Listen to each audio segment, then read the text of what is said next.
क्या आप चाहते हैं कि आपको कभी दिल का मर्ज ना हो, कभी हार्ट अटैक ना हो, कभी फालिज ना हो, शुगर का मर्ज से आप बचे रहें, आपकी इम्यूनिटी यानी कि कुव्वत मुदाफ़ियत मजबूत रहे, कभी जॉइंट्स पेन ना हो बल्कि आपके जो भी जॉइंट्स हैं वो मजबूत हो जाएं, कैलोरीज आसानी से बर्न कर सकें और आपका हाजमा बेहतर हो जाए। तो अगर ये तमाम तर चीज़ें, तमाम तर बेनिफिट्स चाहते हैं, इतनी हेल्थ आप चाहते हैं, तो आपको एक छोटा सा काम करना होगा जिसे कहते हैं वॉक। सिंपल सी टर्म है वॉक, सिंपल सी एक्सरसाइज है। असल में होता यह है कि वॉक हम बोलते तो हैं कि करने के बहुत फ़ायदे हैं, लेकिन होता क्या है कि ज़्यादातर लोग आजकल वॉक नहीं कर रहे। जिसको देखो कुछ भी सामान खरीदना है, आमतौर पे स्पेशली बॉयज़ की बात कर रहा हूँ मैं, कि वो क्या करते हैं, बाइक स्टार्ट की, जाके सादा सामान ले आए। आपने अंडे लेने हैं, डबल रोटी लेनी है, दूध लेना है, कोई सब्जी लेनी है, जाके आप जो है वो क्या किया, आपने बाइक पे जाके लेके आ गए।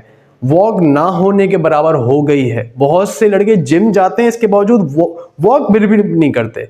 ठीक है, जिम चले जाएंगे लेकिन वॉक नहीं करेंगे। बहुत से लोग तो जिम भी नहीं जाते, वॉक भी नहीं करते, और बहुत सी बीमारियों का इंतजार करते रहते हैं कि भाई जब बीमारी आएंगी तो देख लेंगे। 4 दिन की तो जिंदगी है, क्या करना है इतनी मुशक्कत का। तो भाई आपका ये जो बदन है, आपका जो जिस्म है ना, अल्लाह तबारक ताला ने इसलिए नहीं बनाया है कि आप जो है ना एक जगह पड़े रहें, ऑफिस में बैठे रहें, घर पे आके बेड पे बैठे रहें, मोबाइल यूज करते रहें, सामने टीवी देखते रहें, कोई वर्ल्ड कप देखते रहें, कोई मूवी देखते रहें। इसलिए आपका जिस्म नहीं बनाया गया है, मुशक्कत के लिए बनाया गया है। अब बहुत ज्यादा मुशक्कत भले ना करें, कम से कम वॉक तो कर लें। इतना तो अपनी सेहत के लिए कर सकते हैं ना हम। ठीक है, और ये मैंने जो जितने आपको स्टार्ट में बेनिफिट्स बताए कि आप शुगर के मर्ज से भी बच सकते हैं, आप दिल की बीमारियों से, आपको हार्ट अटैक नहीं होगा, आपको फालिज का मसला नहीं होगा, राइट, आपकी इम्यूनिटी स्ट्रांग होगी, इतने सारे बेनिफिट्स आप जब हासिल कर सकते हैं तो क्यों ना करें। तो 30 मिनट्स की वॉक तो आपकी डेली बेसिस पे इंतहाई अशद जरूरी है, राइट।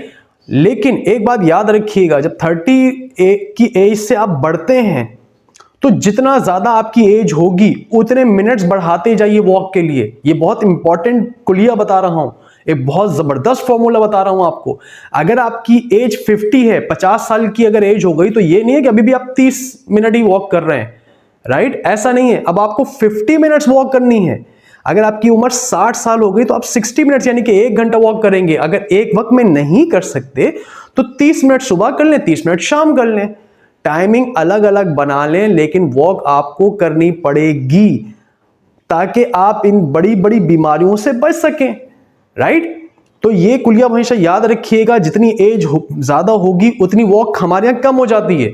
50 साल का बंदा होगा, यार अब तो मैं बुढ़ा हो गया हूं, अब क्या करना। 60 साल का बंदा हो गया, अब क्या करना है, अल्लाह अल्लाह करना। भाई अल्लाह अल्लाह करो, कौन मना कर रहा है, लेकिन आप अपनी अपनी जो सेहत है उसको तो ख्याल रखेंगे ना। ये जो जान है, ये जिस्म है, अल्लाह की तरफ से अमानत दिया गया है आपको, इसका सबसे अच्छा ख्याल रखना आपका फर्ज है, राइट। तो क्या तरीका बताया कि जितनी एज ज्यादा होगी उतनी ज्यादा वॉक करनी पड़ेगी। 60 साल के अगर आप हैं तो 60 मिनट करेंगे, 50 साल की अगर एज है आपकी तो 50 मिनट वॉक करेंगे, और 70 साल के हैं तो 70 मिनट्स की वॉक होगी। आप बोलेंगे ये तो बहुत मुश्किल काम है। नहीं, ऐसा कुछ भी नहीं। जो लोग एक जमाने से वॉक करते हुए आ रहे हैं तो 70 ईयर्स में भी खूब वॉक कर रहे होते हैं। कुछ ही अर्से पहले एक साहब जिनकी एज 71 ईयर्स है, वो हमारे जिम में तशरीफ लेके आए और उन्होंने एडमिशन कराया।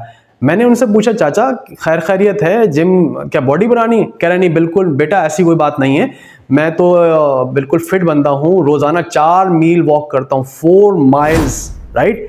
4 मील वॉक आप जरा करें, आपको लग पता जाएगा। कह रहे हैं मैंने तमाम टेस्ट कराए, मेरे कोई टेस्ट में कोई प्रॉब्लम नहीं है, ना मुझे कोलेस्ट्रॉल है, ना मुझे शुगर है, कोई मसला नहीं है, राइट।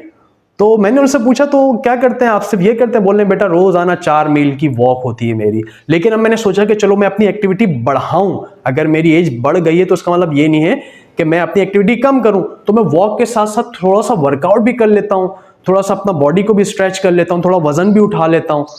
तो 71 ईयर्स की एज, ना उनको डायबिटीज, ना उनको कोलेस्ट्रॉल का इशू, ना उनके कोई जोड़ों में दर्द। अब ये कैसे मुमकिन है? आसान सा कुलिया, सिर्फ वॉक करते हैं वो। तो ये कुलिया आप भी अपनाइए, right.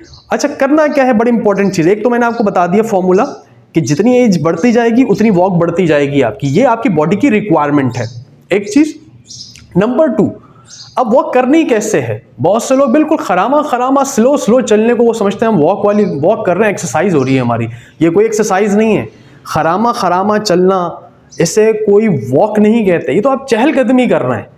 Walk as an exercise की बात कर रहा हूं मैं। तो उसमें क्या करेंगे, आप कोशिश करेंगे फास्ट वॉक करेंगे, ब्रिस्क वॉक होगी आपकी, वॉक ब्रिस्क होगी। ब्रिस्क वॉक क्या होती है? जिसके अंदर स्पीड थोड़ी सी फास्ट हो, और इतनी फास्ट होगी कि जिससे आपको पसीना आ रहा होगा, स्वेटिंग हो रही होगी, राइट? आपकी सांस फूल रही होगी, आपका जो टेम्परेचर है वो बढ़ रहा होगा, हार्ट बीट फास्ट हो रही होगी, जिससे आपका हार्ट अच्छी तरीके से काम करेगा, आपकी जो ऑक्सीजन है पूरी बॉडी में अच्छी तरीके से सर्कुलेट होगी। इसके बेनिफिट ही बेनिफिट हैं। आपकी इम्यूनिटी क्यों स्ट्रांग हो रही है? वो इसी वजूहात की बिना पे हो रही है। आप दिल की बीमारियों से क्यों बच रहे हैं? वो इसीलिए बच रहे हैं कि आप तेज तेज कदम से चल रहे हैं। तेज वॉक करने की बिना पे ही ऐसा हो रहा है। हल्के हल्के चहलकदमी करने से ये फवायद हासिल नहीं हो पाएंगे, राइट? और एक बड़ा अच्छा सा आपको मैं बताऊं कि कभी आपका मूड खराब हो, कभी गुस्से में है, बहुत बुरा मूड हो रहा है, मूड ऑफ हुआ है, तो कोशिश करें 30 मिनट की वॉक करने निकल जाएं। जैसे मैंने तरीका बताया वैसे ही फास्ट वॉक करनी है। 30 मिनट के बाद आएंगे, पसीना पोंछेंगे, आप देखिएगा आपका मूड बहुत अच्छा हो जाएगा। वॉक एक बहुत ही अच्छा मूड एनहेंसर के तौर पर काम करती है, राइट? तो ये तमाम तर बेनिफिट्स हासिल करने के लिए जैसे तरीका बताया, वॉक कीजिए और सेहतमंद रहिए। मेरा नाम है सैयद जफर और मैं एक यूएस सर्टिफाइड न्यूट्रिशनिस्ट हूं। मिलते हैं नेक्स्ट वीडियो में। टिल देन, फी अमानिल्लाह।